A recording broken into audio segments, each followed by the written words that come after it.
하나님 말씀 보겠습니다. 고린도후서 13장 5절, 우리 잘 아시는 말씀이죠. 믿음이 있는가 시험하고 너 자신의 믿음을 확증하라. 우리 고린도후서 13장 5절 앞에 화면을 참조하셔서 한번 아멘까지 한 절 말씀이니까 읽어보도록 하겠습니다. 시작.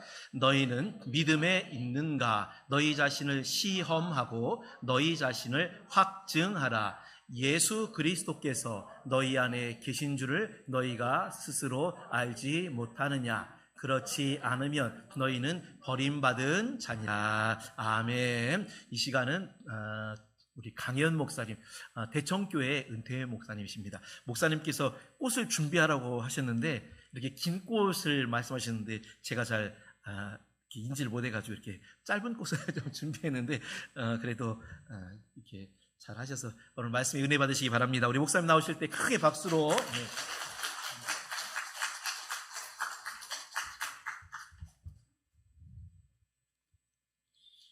감사합니다. 모든 일은 하나님이 허락하신 일이기 때문에 감사합니다.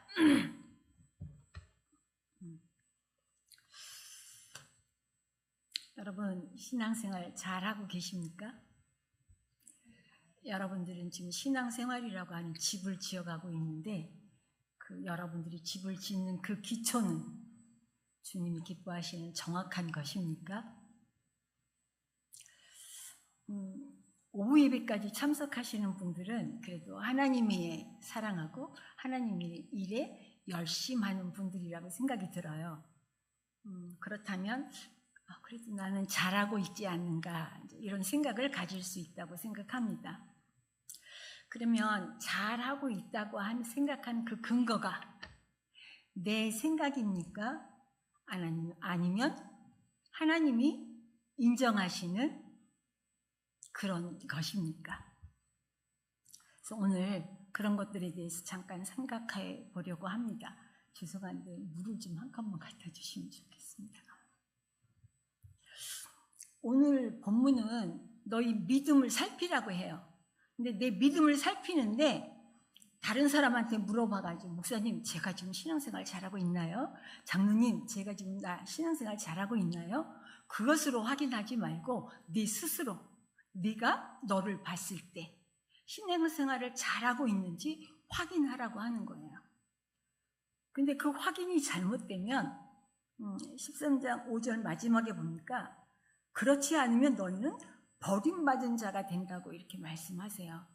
버림받을 수 있다는 거예요. 내가 믿음을 가지고 믿음 생활 잘했는데 버림받을 수 있다고 말씀하시는 거예요.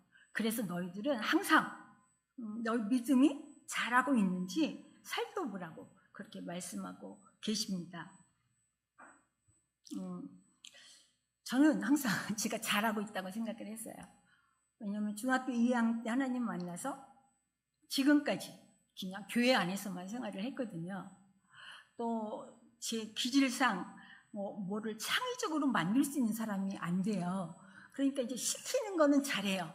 그러니까 교회에서도 시키는 거는 잘하고 학교 가도 시키는 것은 잘하고 그러니까 잘하고 있다고 이렇게 칭찬을 가끔 많이 들었어요. 그러니까 내가 칭찬을 받으면 이렇게 살았고 그리고 또 나를 이렇게 봐도 특별히 큰 죄를 짓는 것 같지 않으니까 나는 잘하고 있어 이렇게 생각을 했었습니다.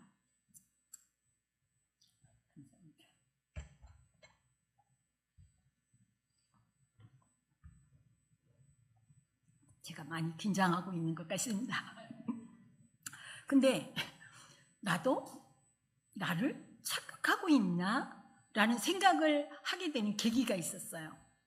그게 어떤 계기였냐면 저희 남편의 죽음 때문에 그랬어요. 저희 남편이 아시는 분들 아시겠지만 남대전 선교교회 담임 목사님이셨거든요. 근데 어느 날 허리가 아프다고 해서 병원에 갔어요. 그동안 다른 이상은 없었고 건강하게 무엇이든지 잘 먹고 그렇게 건강하게 사셨었거든요. 제가 이제 볶은 고추장 하나 놓고 밥 하나 놓고 잡수세요 이래도 그냥 고추장을 밥에다 비벼서 먹으면서 맛있다 잘 먹었어 수고했어 이렇게 말하시는 분이었거든요. 이 얘기는 제가 음식을 잘 못한다는 얘기이기도 합니다. 그렇게 건강하셨어요. 아니, 무엇인지 잘 먹고 무엇인지 열심히 하고. 근데 이제 허리가 가끔 아프다고 했는데 아프다 안 아프다 아프다 안 아프다 하니까 전에 디스크스를 한번 받았거든요. 그래서 이제 그런 문제인가 보다 해서 병원에 가려고 하면 괜찮고 또 가려고 하면 괜찮고 하니까 그냥 참고 견뎠어요. 근데 어느 날은 정말 견딜 수 없게 아프셨던 것 같아요. 그래서 병원에 가자고 해서 병원에 갔어요. 그랬더니 검사를 해보시더니 아무 문제가 없다는 거예요. 그러면서 한 달 후에 다시 한번 사진을 찍어봅시다 이러시더라고요. 근데 마침 한 달 후에 외국에 나갈 일이 생기신 거예요. 그래서 제가 한 달 후에 외국에 나가야 되는데요. 그랬더니 그래요? 그러면 사진을 한번 찍어봅시다 이래서 사진을 찍었어요. 그랬더니 세상에 그 허리 쪽에 조그만 반점이 2개가 생겼는데 큰 병원에 가보세요 이러는 거예요. 그래서 이제 서울 아산병원에 가서 이제 2박 3일 입원해가지고 이제 온몸을 이제 이렇게 진단을 받았어요.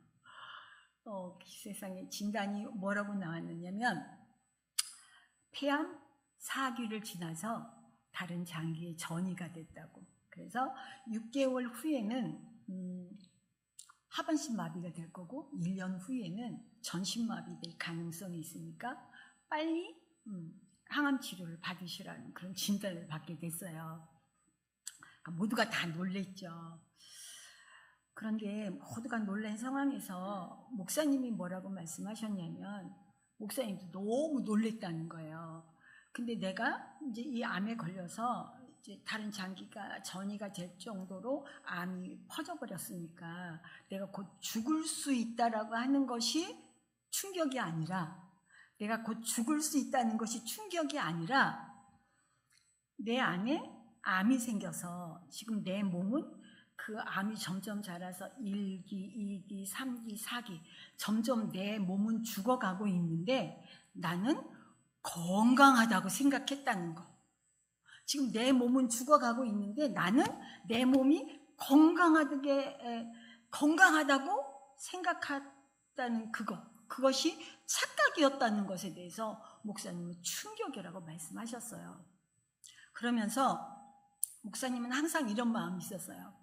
성도들 중에 아무리 말씀을 가르쳐도 이렇게 살아야 된다고 얘기를 해도 여전히 지 마음대로 신앙생활하고 지 마음대로 성질 부릴 거 다 부르면서 신앙생활하는 사람들 있잖아요. 그러면 목사님은 항상 내가 이렇게 평생 양들의 젖을 먹고 살았는데 그 양이 이렇게 나와 같이 신앙생활하다가 지옥 가면 어떡하냐 이런 것들이 항상 마음에 이렇게 아픔으로 이제 마음이 있었어요. 이것은 모든 목회자님들이 가지는 마음일 수 있다고 생각을 해요. 그러니까 목사님이 지금 내 몸은 죽어가고 있는데 나는 건강하다고 착각했다고 하는 이 생각이 어떻게 바뀌었냐면 성도들 중에 나는 교회도 열심히 나오고 나는 교회 봉사도 열심히 하고 나는 재정적인 헌신도 많이 하니까 나는 천국에 가는 것은 1등이야 앞장서고 있어 이렇게 착각하고 있는 성도들이 있다는 것에 대해서 목사님이 또 더 이제 마음에 깊이 생각을 하시게 된 것 같아요. 그러면서 이제 목사님이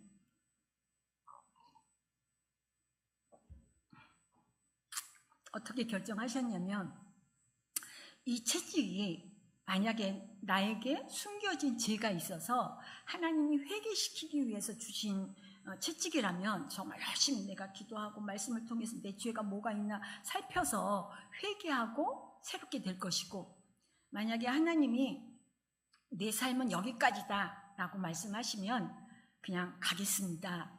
그래가지고 항암 치료를 안 받으셨어요. 그래서 이제 진단 난 다음에 80일 만에 목사님이 가셨어요. 그리고 나서 이제 제가 이제 문제잖아요. 이제 그때 생각을 하게 된 거예요. 그래 착각? 성도들 중에서 하나님을 믿으면서 착각함으로 인해서 지옥에 갈 사람들이 있다고 목사님 마지막에 그렇게 얘기를 하고 가셨는데 그래서 목사님 계속 그 얘기하다 가셨거든요. 담임 목사의 암을 낭비하지 말아라. 담임 목사는 자기 몸이 지금 죽어가고 있음에도 불구하고 자기 몸이 건강하다고 착각을 해서 뭐 마음껏 먹고 뭐 마음껏 뭐 하고 싶은 거 열심히 하면서 이렇게 살았는데, 착각했기 때문에 일찍 발견했으면 살 수도 있었는데 이렇게 착각했기 때문에 이것이 완전히 죽을 수밖에 없는 그 상황까지 내려가도록 착각하고 있기 때문에 죽을 수도 있다. 이 담임 목사의 암을 낭비하지 말아라. 이렇게 설교하다가 80일 만에 가셨거든요. 그러니까 그것이 이제 제 안에 이제 새겨진 거예요. 그럼 나도 착각할 수 있나? 이런 생각을 하게 됐어요. 내가 착각하는 것이 뭐지? 모르겠더라고요. 그래서 이제 제 갈 길을 정했어요. 어떻게 정했냐면, 이제 목사님 가셨으니까 이제 생활을 책임져야 되잖아요. 그래서 이제 세상에 나와서 일을 하든지 아니면 이제 평생 교회에서 살았으니까 목회를 하든지. 근데 세상에 나가서 일을 하다 보면 말씀을 깊이 못 볼 것 같아요. 근데 이제 목회를 하게 되면 뭐 다른 건 못해도 주일마다 설교를 해야 되니까, 설교를 하려면 성경을 읽고 연구를 해야 되잖아. 그러면 이제 이것에 대해서 좀 알 수 있겠다, 이런 생각이 들어서 이제 목회하기로 결정을 한 거예요. 남대문교회에서 도와주고 또 기회가 돼서 이제 대천교회에서 목회를 하게 되었습니다. 근데 목회를 하면서 전에는 이제 목사님이 설교하는 대로 이제 목사님 여러분 성경을 많이 읽어야 됩니다. 그러면 이제 성경을 또 많이 읽려고 힘들고 뭐 이렇게 이제 목사님 설교 따라서 신앙생활이 흘러가잖아요. 저도 이제 그렇게 살았어요. 근데 이제 막상 목회를 할 때 제 마음에 뭐가 있어요? 성경 읽는 관점이 바뀐 거예요. 성경에도 이렇게 착각하는 사람들이 있을까? 착각해서 잘못되는 사람이 있을까? 이제 이런 궁금증을 가지고 이제 성경을 읽기 시작을 했어요. 그런데 정말 놀랐어요. 성경 안에는 이렇게 착각을 하고 책망받은 사람들이 너무나 많은 거예요. 그래서 오늘 여러분들과 이제 그런 삶을 좀 살펴보면서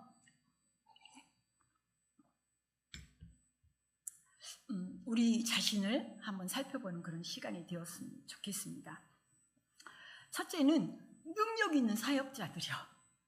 귀신 쫓아내고 병자 고치고 그리고 또 선지자 많은 사람들을 회개시켜서 하나님 앞에 돌아오게 한 사람들, 그들도 착각하고 있더라고요. 우리 마태복음 7장 22절 23절 띄울 수 있나요? 없으면 제가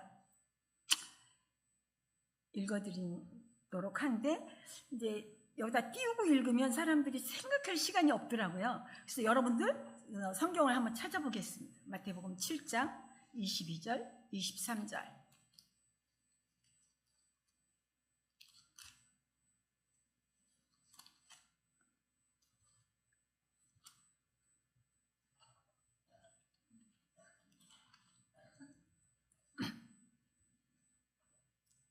(7장 22절 23절) 같이 읽습니다. 그날에 많은 사람들이 나더러 이르되 주여 주여 우리가 주의 이름으로 선지자 노릇하며 주의 이름으로 귀신을 쫓아내며 주의 이름으로 많은 권능을 행하지 아니하였나이까 하리니 그때 내가 그들에게 밝히 말하되 내가 너희를 도무지 알지 못하니 불법을 행하는 자들아 내게서 떠나가라 하리라.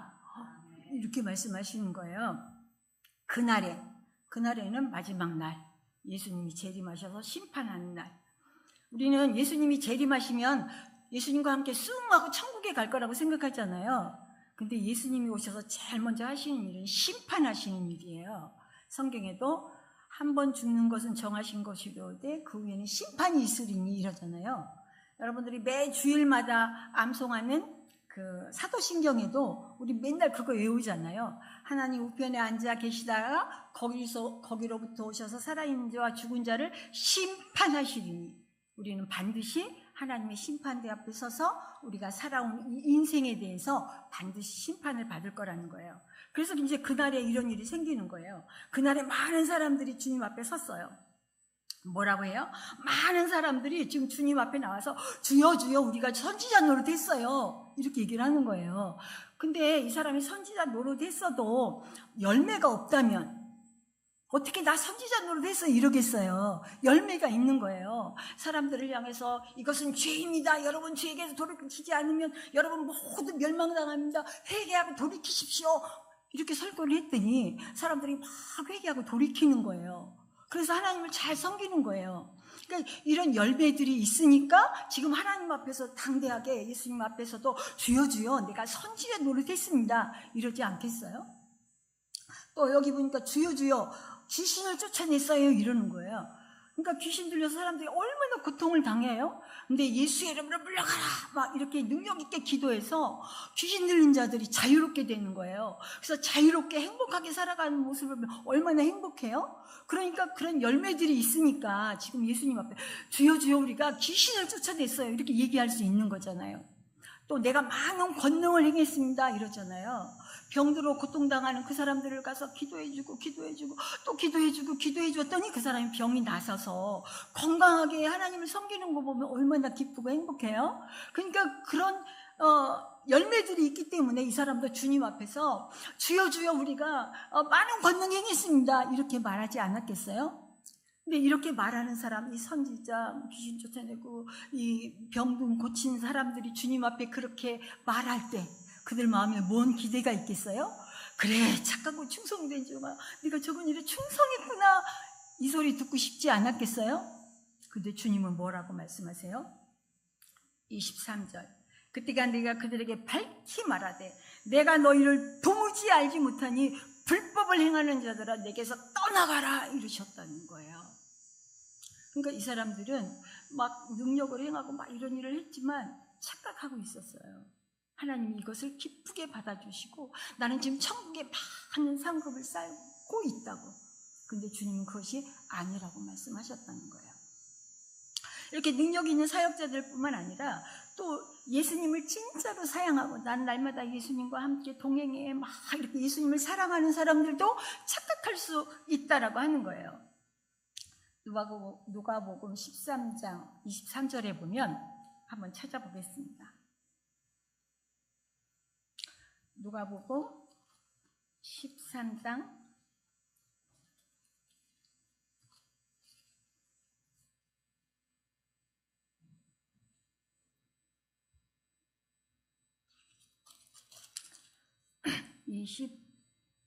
23절부터 27절까지 좀 길지만 같이 읽겠습니다. 시작.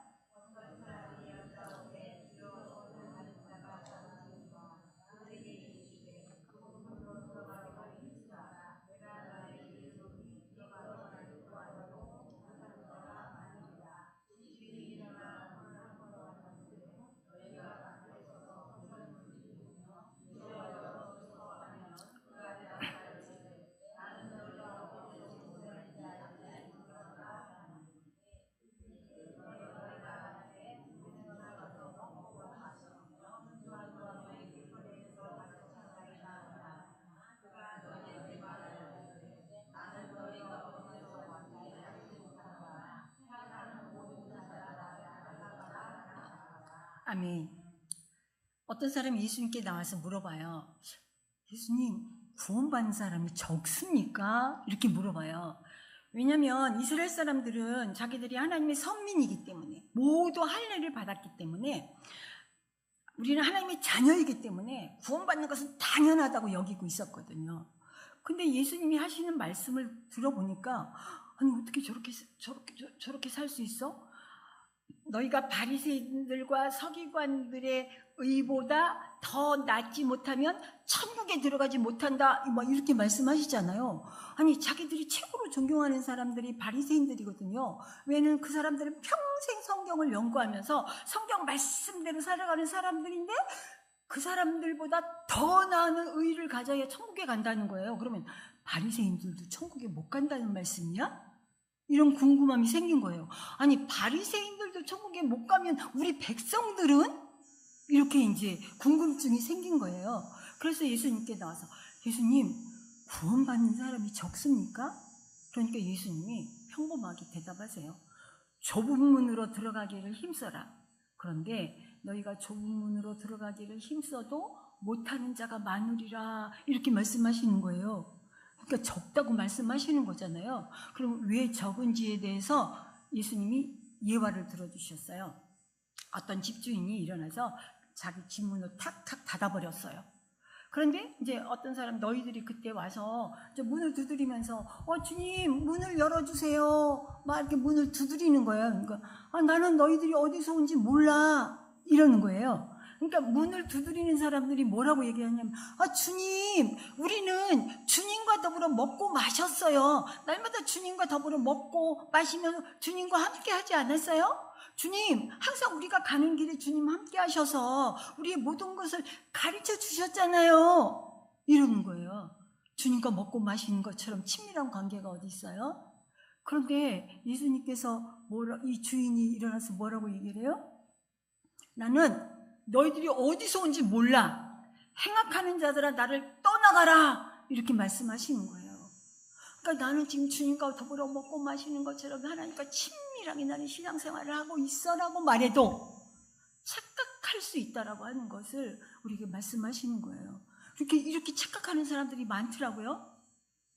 또 이제 나는 교회에서 막 일을 굉장히 많이 해. 나보다 더 하는 사람 많이 하는 사람이 없어라고 말하는 사람들에게 예수님은 뭐라고 말씀하시는지 요한계시록 3장 17절 있습니다.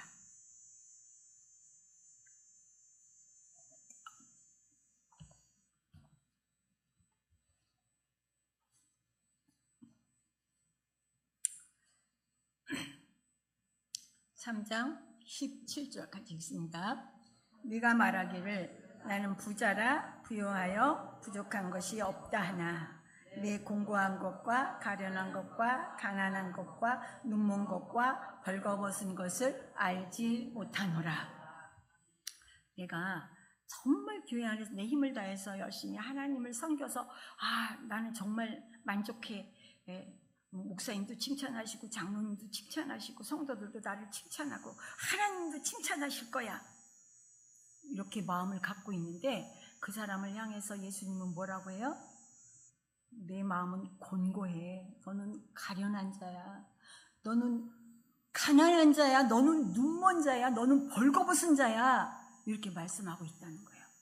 나는 지금 신앙생활 잘하고 있다고 생각하는데 하나님은 아니야 너는 지금 가난해 곤고해 너는 눈멀었어 너는 벌거벗었어 이렇게 예수님 말씀하실 수 있다라고 하는 거죠. 착각할 수 있다라고 하는 거예요. 내가 하나님을 잘 섬긴다라고 해도. 그리고 이제 교회로 왔다 갔다 하는 사람들 있죠. 우리 13장 1절 한번 읽어보도록 하겠습니다. 지금 계시록 3장 1절 3장 1절 네, 읽습니다. 시작.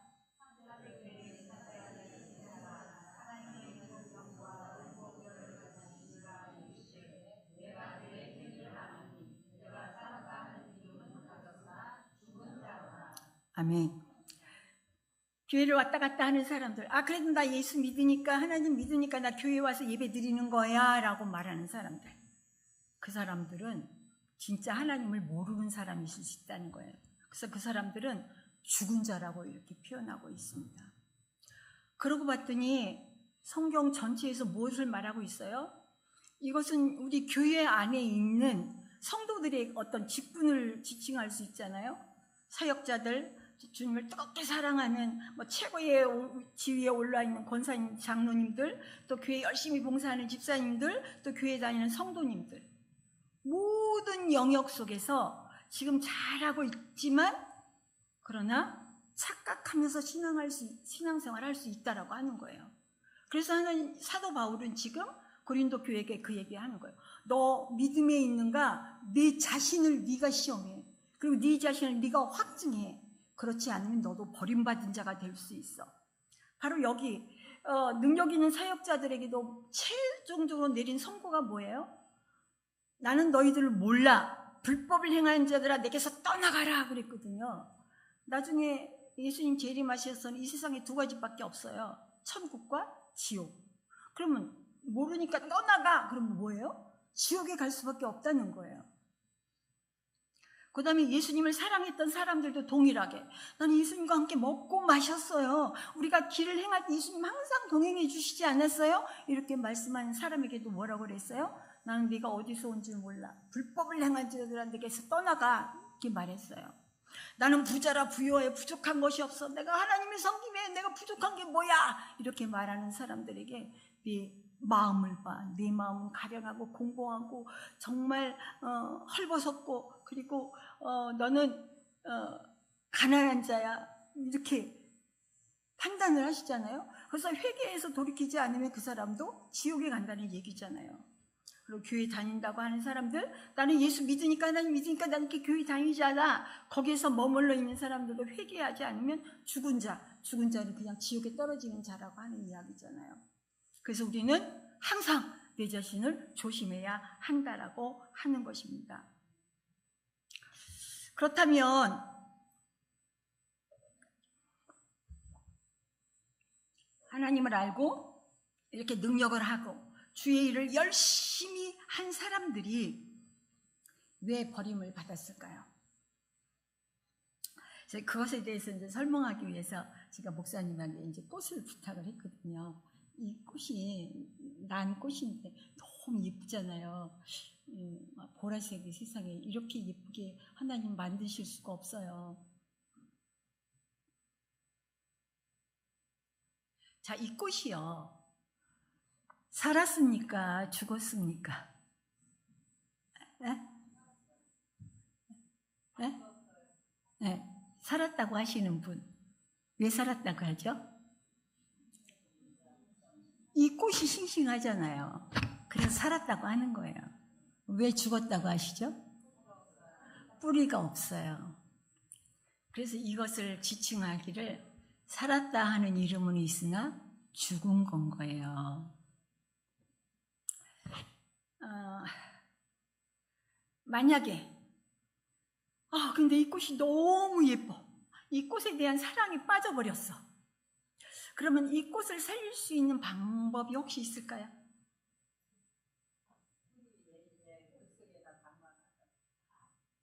뿌리 내리게 물속에 담고, 네, 그럴 수도 있겠죠. 네, 그럴 수도 있겠어요. 그렇게도 해요.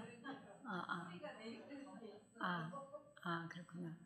네, 저는 그것까지는 몰랐는데, 어쨌든 이것이 뿌리에 붙어 있어야 돼요.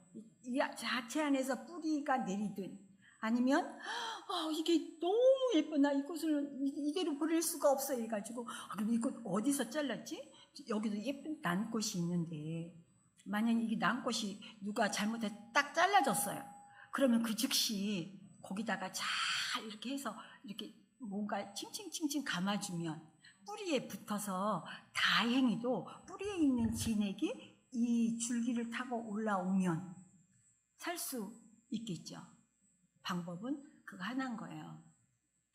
그래서 살았다 하는 이름은 있으나 실상은 죽은 모습인 거예요. 그런데 이것이 바로 우리 인간의 모습이라는 거예요. 이것이 인간의 모습이요. 하나님이 우리를 이제 선진 만물을 창조하시고 사람을 만드셨잖아요. 흙으로 사람을 빚으시고 난 다음에, 흙으로 사람을 빚으셨을 때는 이미 이 육신의 생명은 몸 안에 있는 거예요. 근데 거기에 하나님이 생기를 훅 하고 불어 넣으셨어요. 하나님이 영이 인간 안에 들어갔을 때, 이 육신과 영이 만났을 때 거기 혼이 생겼어요. 자유의지가 생긴 거예요. 그래가지고 내가 뭔가 결정할 수 있고, 그 결정한 것에 대해서 내가 감정을 느낄 수 있고, 또 그 결정한 것에 대해서 내가 행동을 할 수 있는, 그래서 영과 혼과 육이 우리 인간의 몸이 된 거예요. 그래서 우리는 하나님이 그렇게 만들어 놓으시고 난 다음에 하나님께서 원하셨던 게 뭐냐면 인간과 교제하는 걸 원하셨던 거예요. 영이기 때문에 하나님과 교제하실 수 있어요. 교제할 수가 있는 거예요. 근데 하나님께서 한 가지 말씀을 주셨죠. 무슨 말씀을 하셨죠? 선악과를 먹지 말라고. 선악과를 먹으면 반드시 죽을 거라고 그렇게 말씀하셨잖아요. 그리고 하나님이 다 사람들을 창조하시고 난 다음에 힘이 좋았다라고 이렇게 말씀을 하셨어요. 그러면 하나님이 그렇게 힘이 좋은 이유가 뭐였을까요? 이 꽃이 예뻐서 그렇게 좋으셨을까요? 나무들이 멋져서 좋았을까요? 그 잔잔하게 흐르는 그 흰의 물이 좋아서 기쁘셨을까요? 뭐 때문에 기쁘셨을까요? 자기와 교제할 수 있는 대상이 생긴 거예요. 사랑을 주고 사랑을 받고. 하나님도 우리를 사랑해서 하나님을 사랑하는 그 사람이 생겼기 때문에 하나님이 기뻤던 거예요. 그래서 하나님과 이렇게 아름다운 교제를 하게 된 거예요. 근데 하나님이 뭐라고 말씀하셨어요? 선악과를 알게 하는 그 나무의 열매를 먹으면 너는 반드시 죽을 거라고 말씀하셨잖아요. 근데 하나님과 사람과의 그 사랑의 관계를 시기하는 마귀가 와서 너 그거 먹으면 안 죽어. 너 그거 먹으면 하나님처럼 돼. 그래서 하나님 너보고 먹지 말라고 한 거야. 하는 그 말씀이 마음 안에 들어온 거예요. 그러니까 하나님의 말씀은 사라지고 그 마음이, 그 생각이 마음 안에 들어왔어요. 그 생각 속에 저거 먹으면 내가 하나님처럼 될 수 있어? 이 생각을 가지고 선악과를 봤더니 보암직하고 먹음직한 거예요. 그래서 저걸 먹으면 내가 정말 하나님처럼 될 것 같은 그런 생각이 드는 거예요. 그래서 선악과를 딱 따 먹은 거예요.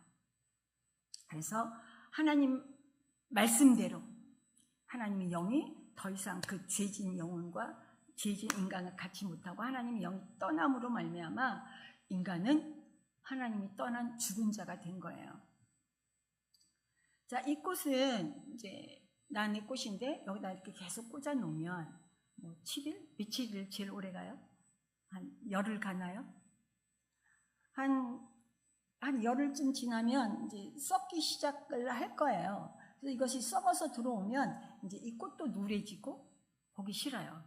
근데 그 모습을 갖다가 여러분 방 안에 놓고 그래도 내가 이것을 버릴 수가 없어 이러나요? 아니죠. 갖다가 쓰레기통에 버려버려요.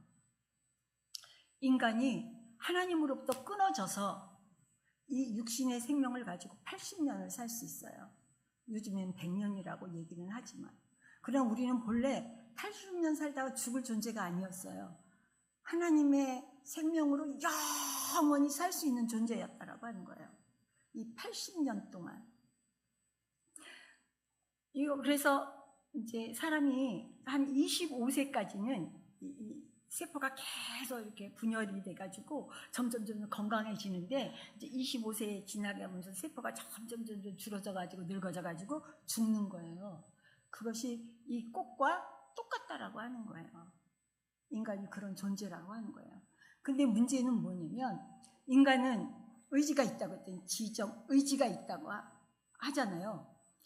근데 이거는 이제 식물이니까 이 안에서 썩어 들어가서 이렇게 사라지지만 인간은 자기 의지를 가지고 하나님의 영을 주인 삼아서 왕 삼아서 그분의 말씀대로 하나님의 말씀대로 살아가는 존재였는데 그것이 딱 끊어지고 나니까 누가 자기의 왕이 됐어요?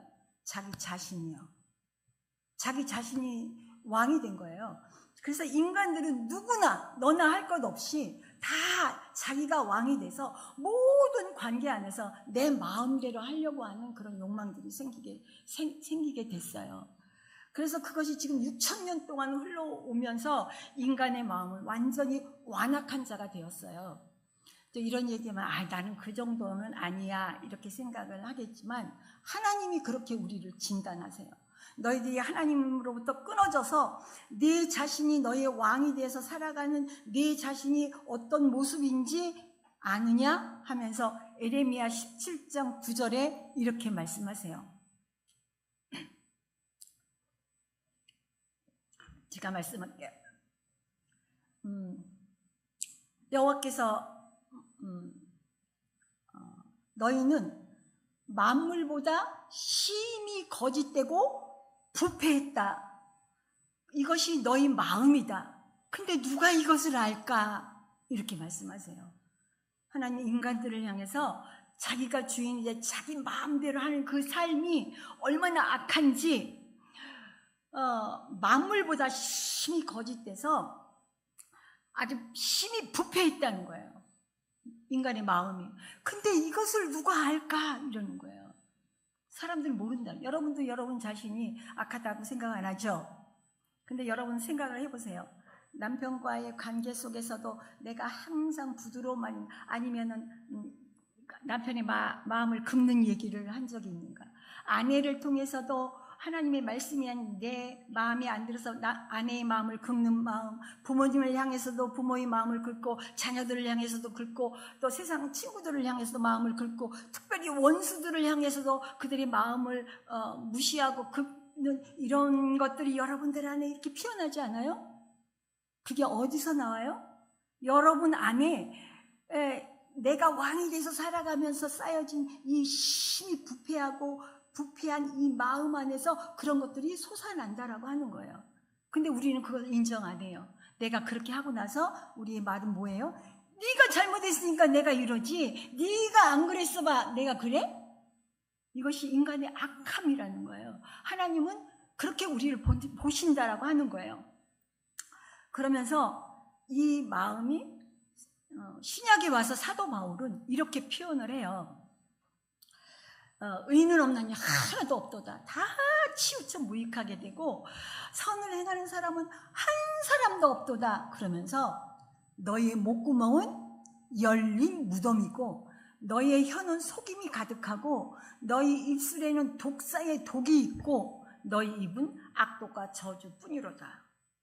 그러니까 사도 바울이 예수님이 말씀하신 이 예레미야서 17장 9절 말씀, 만물보다 심히 부패한데 마음이 그런데 이것을 누가 알까?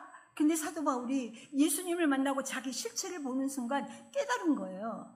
아, 내가 이렇게 다른 사람이 용납하지 못하고 내가 이렇게 항상 이렇게 하고 있는 것이 바로 내 마음이 이렇기 때문에 그렇구나. 내 입에서 입을 벌려 나오는 말마다 열린 무덤이래요. 무덤을 열어놓으면 시체 썩은 소리밖에 안 나겠죠. 그리고 혀는 속임이래요. 어떻게 하면 사람들을 이용해서 내가 편할까? 어떻게 하면 저 사람들을 이용해서 내가 이익될까? 이런 것만 생각한다는 거예요. 그리고 독사의 독이 가득하다는 거예요. 나를 무시하고 멸시하는 사람들 가만히 못 두죠. 그래서 반드시 그 사람 마음을 아프게 끄집어내는 것이 바로 우리 인간의 존재라고 하는 거예요. 그리고 우리의 입은 권세가 있음에도 불구하고 사람들을 향해서 비방하고 저주하고 노여워하고 분노하고 이런 일을 행하는 것이 우리 인간이다, 이렇게 말씀하시는 거예요. 그 왜요? 하나님으로부터 떨어져서 살았다는 이름이 있으나 실상은 죽은 몸으로 살아가다가 그렇게 80년을 살아가다가 결국 어떻게 돼요? 이게 다 부패해서 썩어지면 그냥 쓰레기통에 던져버리는 것처럼 그렇게 우리는 지옥에 떨어질 수밖에 없는 존재라는 거예요. 우리가 하나님을 믿을 때 이 사실을 우리가 알아야 주님이 왜 십자가에 돌아가셨는지, 왜 십자가에 돌아가시는 그 엄청난 대가를 치르셔야만 했는지를 알 수 있다라고 하는 거예요. 근데 우리는 그런 것을 알려고 하지 않죠. 그러면 하나님은 이렇게 하나님과 떨어져서 이렇게 죽어있는 우리를 어떻게 살리시기를 원하는가라고 하는 것입니다. 자, 이것은 찾아보겠습니다. 에베소서 2장.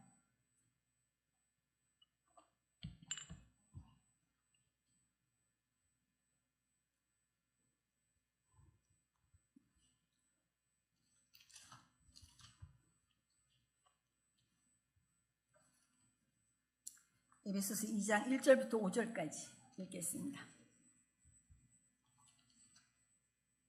에베소서 2장 1절부터 5절까지 시작.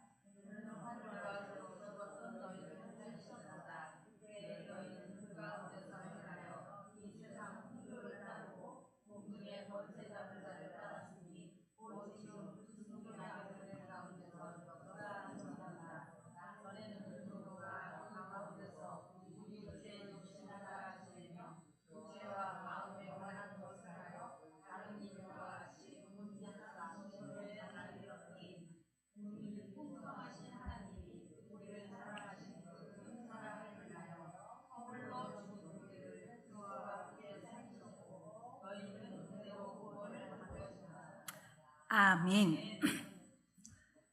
저는 처음 복음을 들었을 때 이렇게 생각을 했어요. 제가 저를 좀 괜찮은 사람이라고 생각했던 게 있잖아요. 예수님이 내 죄를 위해서 죽으셨다는 거예요. 근데 그것을 믿기만 하면 구원받고 천국 간다는 거예요. 그래서 어쨌든 이제 믿었어요. 왜냐면 엄마가 먼저 교회 다니기 시작했고, 그래서 저도 이제 교회 다니기 시작했고, 교회 다니면서 이제 제가 이렇게 창의적이지 못해서 시키는 일은 잘한다니까. 이제 시키는 일을 열심히 했어요. 그러니까 신앙 좋다는 얘기도 듣고, 이제 이렇게 신앙생활을 했어요. 그러다 보니까 예수님이 이렇게 나를 위해서 이런 사랑을 베풀어 주셨다니, 그럼 이제 나는 주님을 위해서 열심히 살아야 되겠다, 이렇게 해서 열심히 신앙생활을 했어요.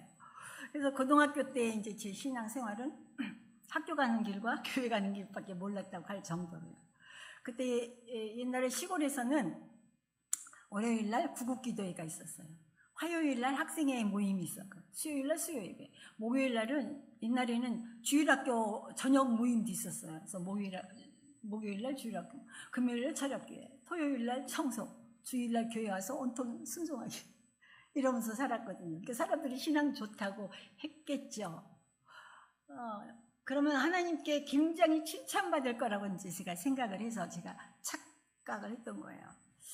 아마 여러분들 가운데서도 하나님이 그렇게 나를 위해서 죽기까지, 그 아들을 포기하시기까지 나를 사랑했다니까 너무 감사하다. 그래서 내가 하나님을 위해서 열심히 살아야지. 이것이 신앙의 출발이셨던 분들도 계실 거라는 생각이 듭니다. 그러면서 이제 여러 신앙생활 하면서 또 이제 마음이 바뀔 수도 있겠지만,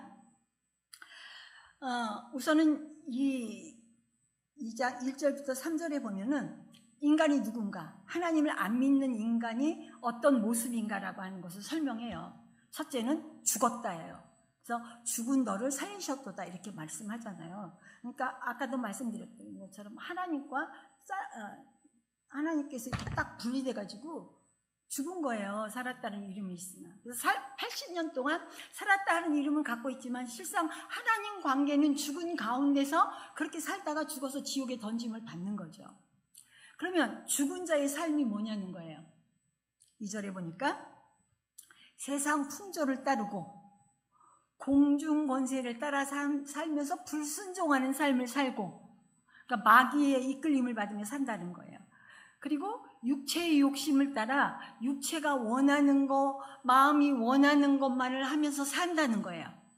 근데 세상 풍습을 따르고 마귀를 따르고 육체의 욕망, 자아를 따르는 삶의 결과가 뭐예요? 진노의 자녀가 돼서 하나님이 진노를 쌓는 거라는 거예요. 그러다가 회개해서 돌이키지 않으면 그냥 지옥에 떨어져 버리는 거예요. 이것이 우리 인간의 모습이고 하나님이 우리를 구원하기 전에 우리의 모습이라는 거예요. 그런데 긍휼이 풍성하신 하나님의 은혜가 나타나서 그냥 너희를 구원했다가 아니라 너희를 살리셨다라고 말씀하신다는 거예요. 내가 예수를 믿을 때 내 죄가 용서받았다는 것이 아니라 죽은 내가 살아났다라고 하는 것을 믿는 거라는 거예요. 자, 그러면 이제 우리가 예수를 믿는다고 하잖아요. 죽은 우리가 살아났어요. 그럼 죽은 우리가 살아났을 때 그 살아난 그 삶의 모습을 하나님은 뭐라고 설명해 주시는가? 내가 예수를 믿으면서 살아났다. 그것을 어떻게 표현하는가? 우리 요한복음 15장 4절 5절 한번 보겠습니다. 요한복음 찾기 쉽죠? 15장 4절 5절.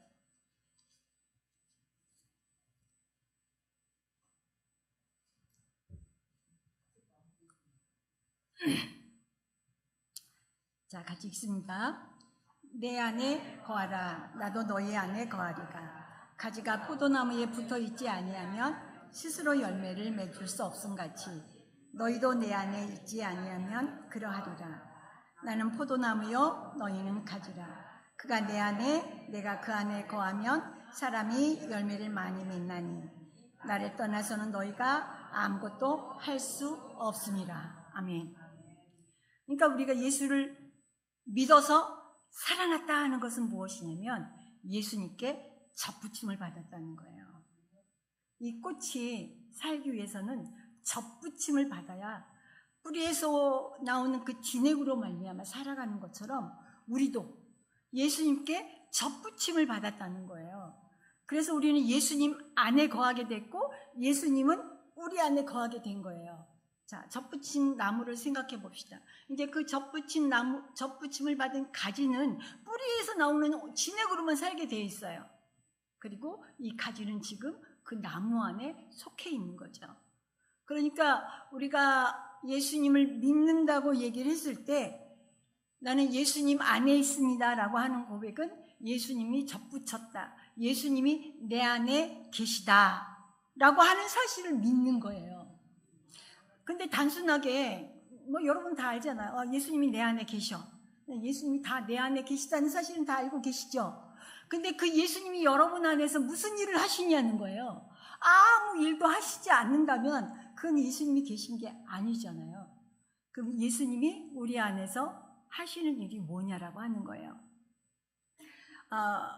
요한 1서 5장 12절과 12절에 보면 이렇게 말씀하세요. 자, 증거는 이것이니 하나님이 너희에게 영생을 주신 것과, 그러니까 이제 하나님과 단절이 돼서 우리는 육신의 생명 80년밖에 못 사는 거예요.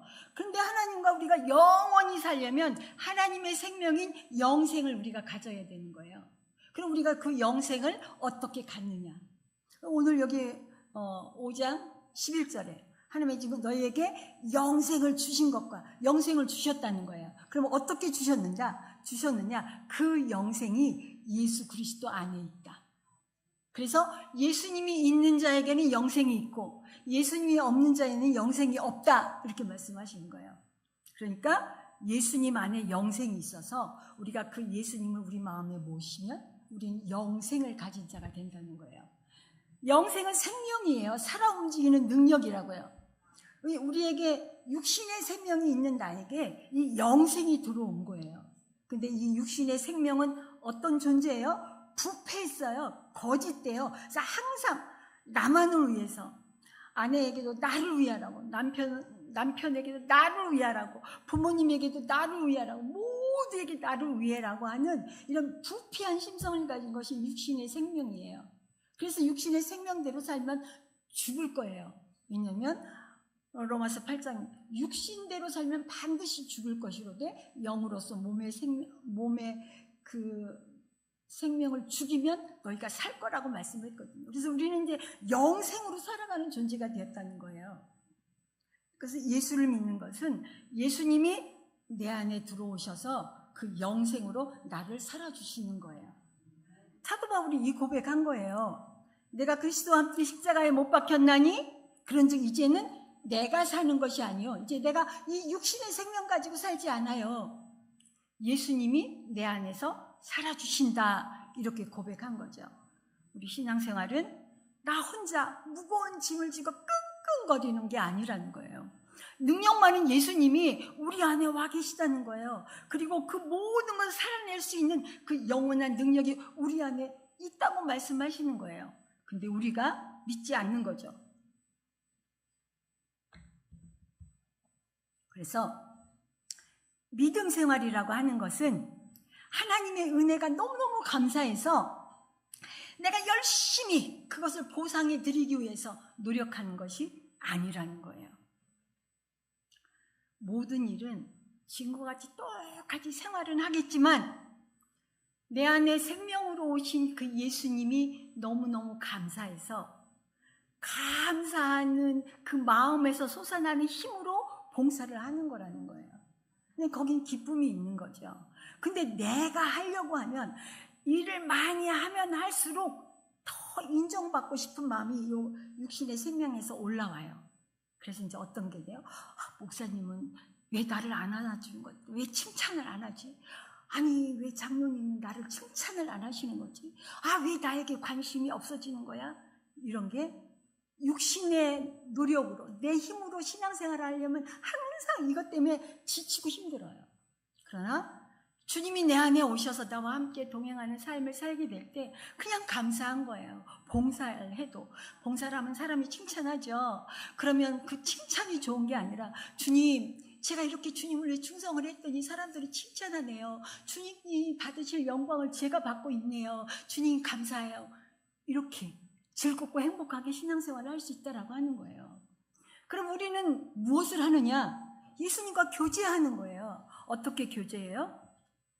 갈라디아서 4장 6절에 보니까 하나님께서 아들의 영을 우리에게 보내주셔서 하나님을 아빠, 아버지라고 이렇게 부른다고 해요. 하나님을 아빠처럼 여기는 거예요.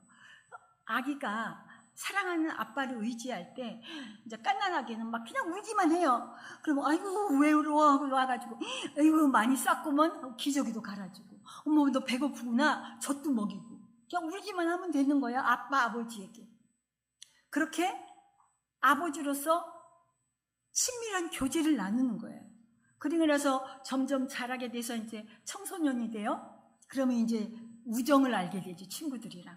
그럼 친구들을 만나가지고 막 야, 너 왜 이거 나 안 도와줘? 너 왜 이건 안 하는 거야? 이런 얘기해요? 아니요. 자기 마음 안에 있는 걸 다 털어놓는 거예요. 어머, 그랬니? 아이고, 힘들었겠다. 내가 밥 한 끼 쏠게. 이러면서 서로 위로하고 사는 것이 우정이잖아요. 예수님이 그것을 원한대요. 요한복음 15장 14절에 보니까 너희가 내가 명하는 대로 행하면 너희는 나의 친구라 이렇게 말씀하시는 거예요. 하나님을 더 알아가면서 주님을 더 닮아가면서 주님과 그런 관계의 깊이에 들어가는 거예요. 그럼 마지막 어디까지 가느냐면 고린도전서 1장 9절에 보면은 하나님이 그 아들을 위하여 우리와 더불어 교제케 하시는 하나님은 하나님께 교제케 하시는 하나님은 신실하시도다 이렇게 말씀을 하세요. 그 아들과 교제케 한다는 것은 우리를 뭐예요? 예수님 신랑, 예수님 신부. 그래서 연인의 사랑처럼 그렇게 친밀하게 하나님과 교제해 간다는 거예요. 근데 이게 하루아침에 되는 게 아니에요. 아버지와 그렇게 친밀함을 누리고 친구처럼 친밀함을 누리면서 점점 그렇게 자라가게 되는 것이죠. 그래서 결국 어떤 모습이 되는 거예요? 주님을 닮아가는 모습이 되는 거라는 거예요. 우리가 정말 하나님 안에서 바라보고 요구하고 원할 것은 우리 마음의 변화인 거예요. 왜냐하면 하나님은 우리 마음을 그렇다라고 말씀을 하셨잖아요.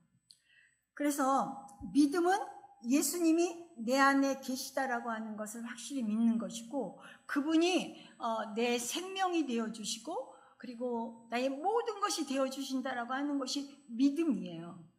그렇다면 구원이라고 하는 것은 무엇이냐면 하나님이 우리를 죽은다 해서 건져내셔서 살리시고 우리 마음을 성전 삼아서 예수님이 좌정하시는 것 그것을 통해서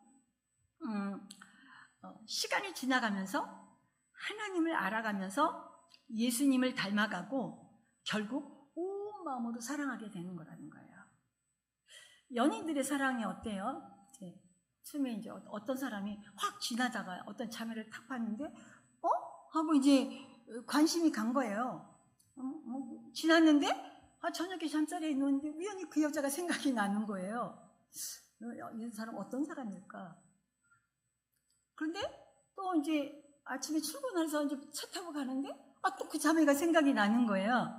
이렇게 이제 마음 안에 조금씩 그 사람이 이렇게 들어오기 시작을 하잖아요. 그러다 보니까 한번 만나보고 싶은데 알아봐서 이제 그 사람 전화번호를 알게 됐어요. 그럼 전화해서 한번 만납시다. 식사 한번 하고 싶은데요. 이래가지고 이제 만나서 식사를 하면서 그 사람 하는 얘기를 들어보니까 그 사람이 사상이나 생각하는 것이 너무 좋아. 그러면 이제 마음이 더 열리게 되겠죠.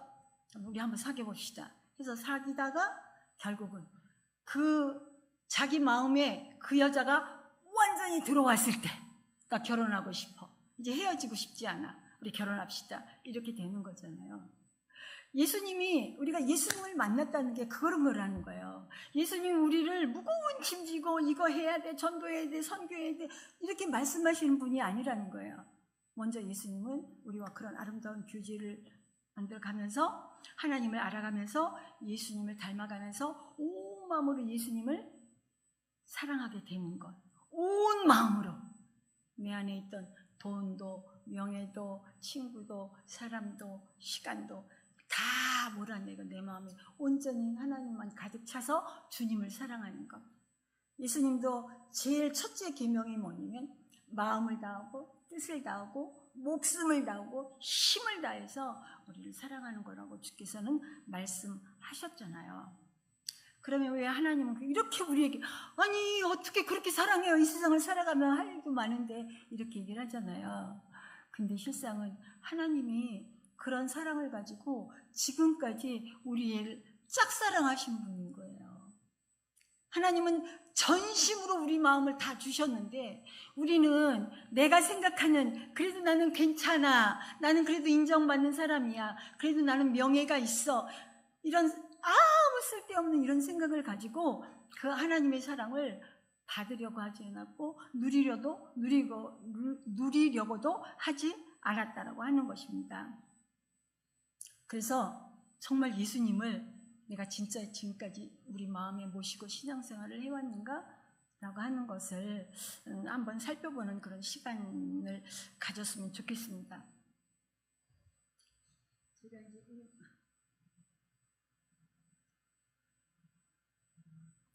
오늘 목사님한테 부탁을 했는데요. 왜 이걸 했냐면 예수님을 우리 안에 모시기 위해서는 반드시 먼저 해야 할 일이 있어요.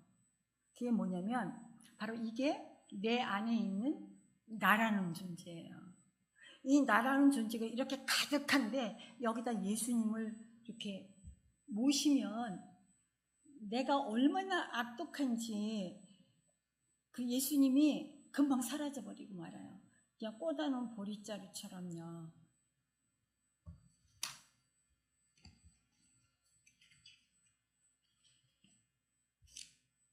제가 예수님 사진을 가져왔거든요. 이렇게 가득 찬 내가 가득 찬 내 마음 안에 예수님을 이렇게 모셔버리면 이 물이 이 예수님을 그냥 안 둬요.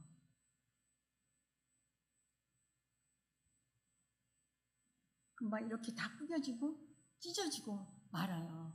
그래서 먼저 내 자아를 비워야 예수님을 모실 수 있는 거예요.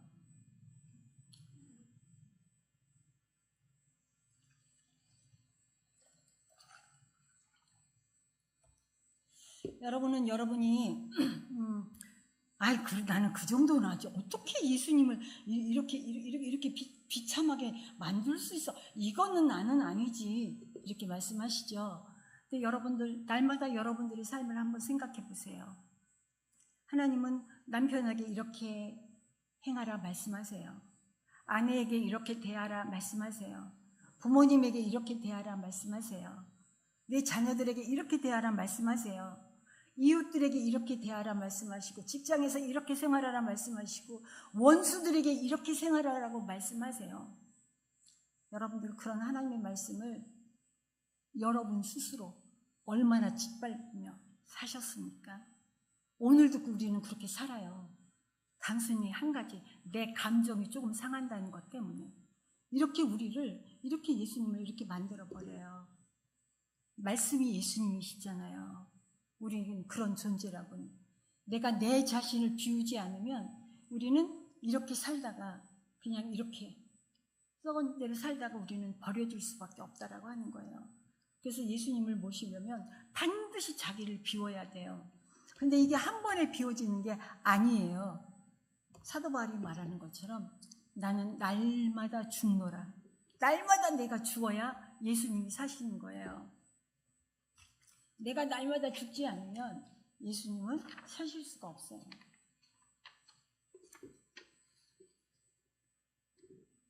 예수님은 내 안에서 나를 살아주셔서 우리는 점점 예수님을 닮아가게 될 거예요. 그리고 전심으로 하나님을 사랑하는 사람이 될 거예요.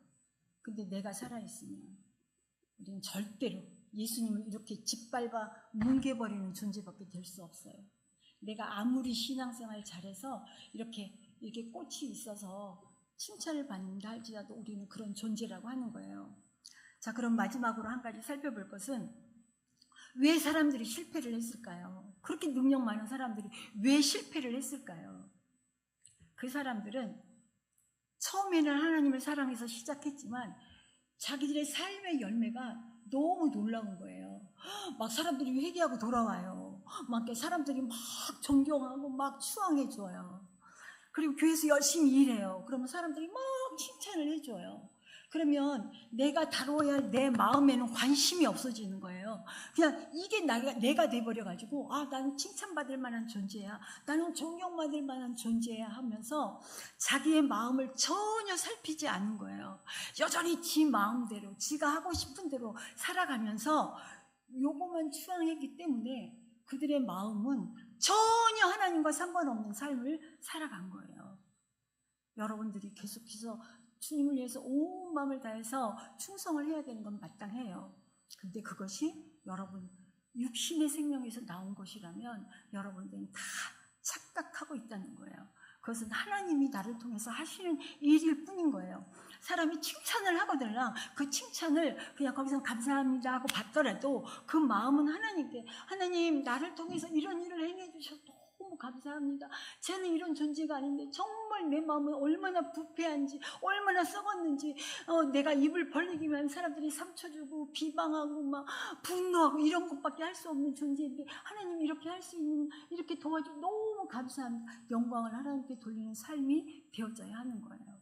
그래야만 하나님께서 그날에 착하고 충성된 자가 네가 적은 일에 충성하였으니 많은 것을 네게 주리라, 이렇게 칭찬받을 수가 있는 거예요. 너무 비참하지 않아요? 자기가 이룬 그 사역 때문에 자기가 마땅히 하나님과 누려야 할 그 교제를 하지 않고, 그래서 그 변하지 않고 바라봐야 할 것을 바라보지 못하고 칭찬만 바라보다가 그 부패하고 썩은 그 몸 그대로, 그 마음 그대로 하나님 앞에 섰기 때문에 그들은 그 비참한 최후 통촉을 받게 된 거라고 하는 것입니다. 두 번째로 또 알 수 있는 것은 오늘 본문 말씀이에요. 너희가 믿음 안에 있는가? 내 자신을 시험하고 내 자신을 확증하라. 무엇으로 확증하라고 합니까? 예수 그리스도께서 너희 안에 계신 줄을 스스로 알지 못하느냐. 예수님이 내 안에 계신 걸 알라는 거예요. 바로 그분이 내 삶의 생명이라는 거예요. 나는 이제 이 육신의 생명으로 살아가는 자가 아니라 예수님의 생명으로 살아가는 자라는 것. 그 생명이 예수님 안에 있어서 그 예수님이 나의 주인 되신다라고 하는 이것을 내가 분명하게 해서 그 예수님과 날마다 교제하면서 예수님을 닮아가는 삶을 살지 않고 삐딱해서 여전히 육신의 생명에서 올라오는 것으로 이룬 이런 열매를 가지고 자랑하고 있으면 너희들은 뭐래요? 버림받은 자라고 단호하게 말씀하신다라고 하는 것입니다. 자, 그래서 이 시간에 한번 같이 기도하고 싶습니다. 혹시 여러분들의 신앙생활의 기초가 여러분 자신이었다면, 내가 하면서 신앙생활하고 있었다면 회개하고 돌이키셔야 합니다. 그래서 이 시간에 한번 생각하면서 정말 나는 예수님의 그 반석 위에서 신앙생활하고 있었는가, 아니면 내 자신의 힘으로 이 썩어져갈 부패한 이 육신의 생명을 가지고 신앙생활을 해왔는지 살펴보면서 우리 주여 한번 부르고 같이 한번 기도하겠습니다. 주여, 하나님 아버지 감사합니다. 하나님 아버지, 하나님이 우리를 위해서 마련해 놓으신 그 놀라운 구원은 너무나 놀라운 것인데, 하나님, 우리는 착각했습니다. 내가 괜찮은 사람이어서 내가 하나님을 위해서 일해야 되는 거라고, 그래서 내가 하면서 신앙생활을 했습니다. 주님, 용서하여 주시옵소서.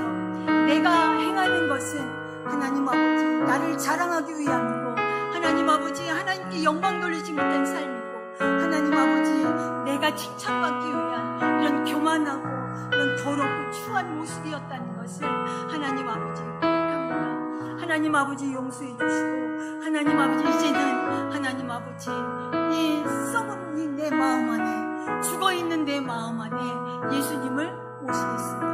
하나님 아버지 도와주시옵소서. 하나님 아버지, 그래서 이제는 온전히 나 때문에 예수님이 죽으시는 것이 아니라, 나 때문에 예수님이 멸시당하시는 것이 아니라, 하나님 아버지, 내가 죽고 예수님이 내 안에서 하나님 당신의 뜻을 이룸으로 말미암아 내가 점점 주님을 닮아가고 주님을 알아가고, 그리고 하나님은 주님을 뜨겁게 사랑하는, 온 마음을 다해서 주님을 사랑하는 우리가 될 수 있도록 하나님 그렇게 역사하여 주시옵소서.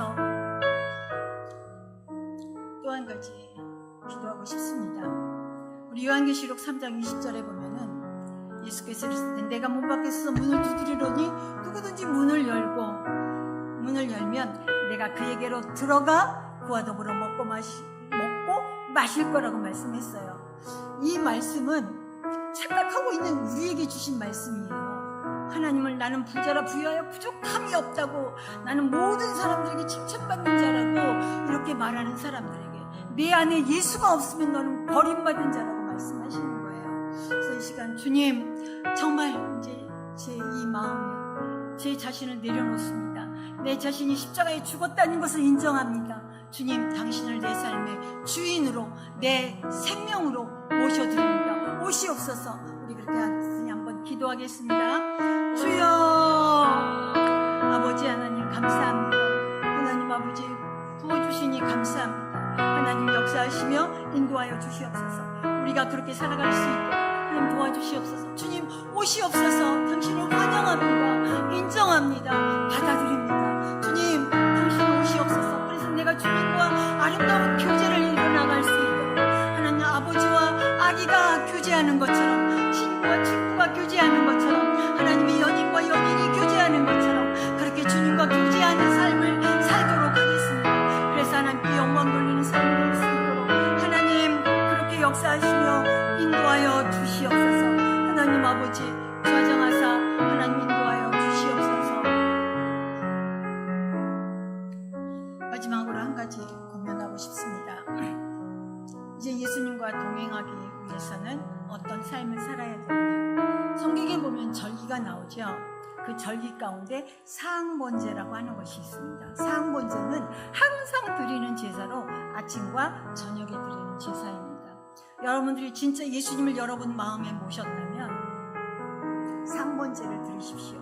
아침에는 새벽기도가 제일 좋고, 새벽기도 못 나오시는 분들은 반드시 아침에 시간을 정해서 하나님 앞에 오늘의 내 삶을 부탁하고, 주님 당신이 주인이시니 내 안에서 오늘 모든 삶을 살아가실 때 제가 주님이 말씀하시는 대로 순종할 수 있도록 저를 도와주십시오. 제가 오늘 붙잡아야 될 말씀은 무엇입니까? 하면서 말씀과 기도를 시작하십시오. 그리고 저녁에 반드시 내가 잘 살았는지 확인하십시오. 저녁 기도회 때. 근데 그때 도움이 되는 것이 무엇이냐면 잠언 말씀입니다. 잠언이 31장으로 되었기 때문에 날마다 날에 따라서 하루에 한 장씩 읽으면 좋습니다. 그러면 그 말씀을 읽으면서 내가 지혜롭게 살았는지, 미련하게 살았는지, 어리석게 살았는지, 바보처럼 살았는지 다 말씀해 주실 것입니다. 그러면 그 말씀 따라서 회개하는 삶을 살게 될 때 여러분들은 점점 주님과 그 동행하는 삶을 살아갈 수 있게 될 것입니다. 제가 오늘 말씀드린 것은 여러분들의 삶의 기초에 관한 것이었습니다. 지금까지 여러분들이 교회에서 행하던 모든 봉사와 충성을 열심히 하십시오. 근데 그 기초가 나 육신의 노력인지 아니면 예수님과 교제하면서 누리는 그 사랑에서 나오는 것인지, 그것을 살펴보라고 여러분들에게 말씀을 드렸던 것입니다.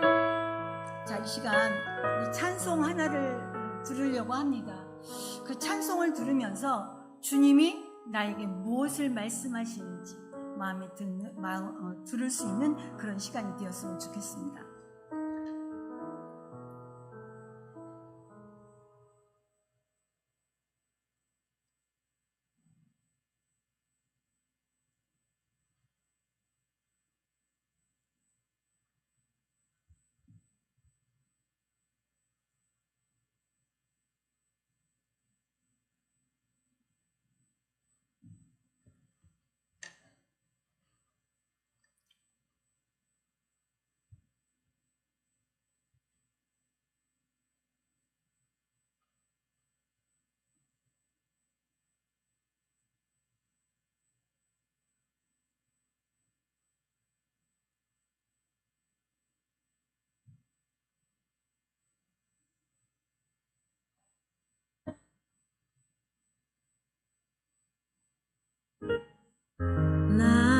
사랑 안에 거하라.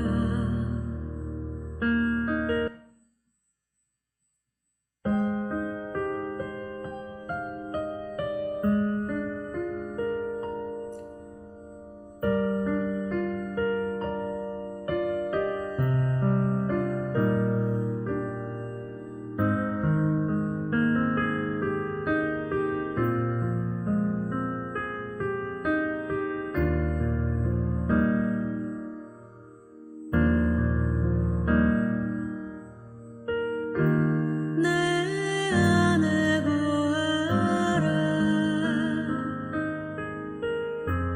나의 사랑 안에 거하라. 나를 떠나서는 아무것도 할 수 없으니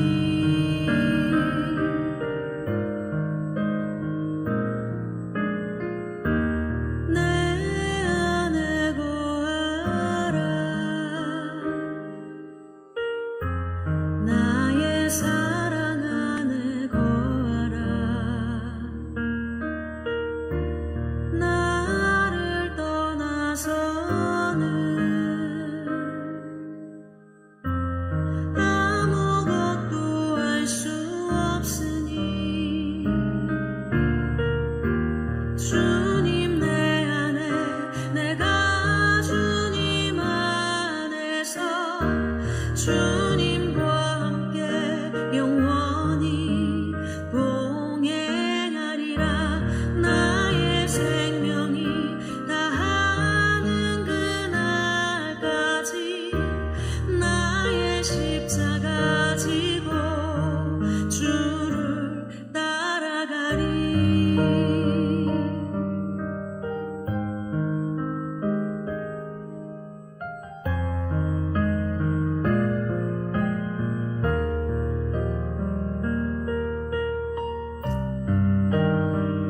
주님은 여러분 안에 거하고 싶어 하십니다. 주님은 여러분 안에 거하셔서 여러분과 친밀한 교제 나누기를 원하십니다. 내 안에 거하라. 나의 사랑 안에 거하라. 나를 떠나서는 아무것도 할 수 없으니 주님 내 안에 내가 주님 안에서 주님과 함께 영원히 동행하리라. 나의 생명이 다하는 그날까지 나의 십자가 지고 주를 따라가리. 주님 내 안에 내가 주님 안에서 주님과 함께 영원히 동행하리라. 나의 생명이 다하는 그날까지 나의 십자가 지고 주를 따라가리.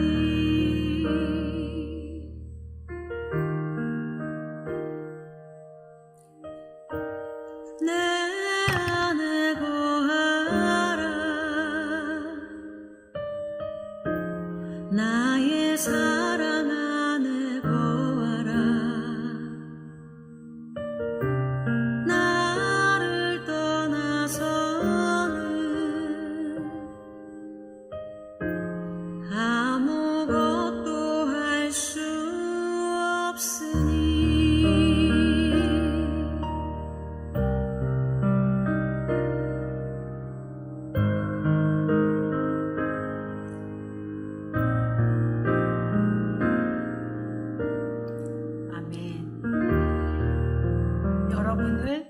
짝사랑하시는 예수님의 간곡한 부탁이십니다. 축도함으로 예배 마치겠습니다. 지금은 우리 안에 오셔서 우리의 생명이 되셔서 우리의 삶을 살아주시고 우리와 친밀한 교제 갖기를 원하시는 예수님의 은혜와 그 아들을 보내셔서 우리와 친밀한 교제 갖기를 원하시는 아버지의 사랑하심과 우리 곁에 오셔서 말씀으로 이것들을 확인해 주시는 성령님의 강력하신 역사하심이 오늘 예배를 드리는 우리 인동교회 모든 성도들과 인동교회 전체 위에와 우리 나라 위에 지금부터 영원토록 함께 하시기를 간절히 축원하옵나이다.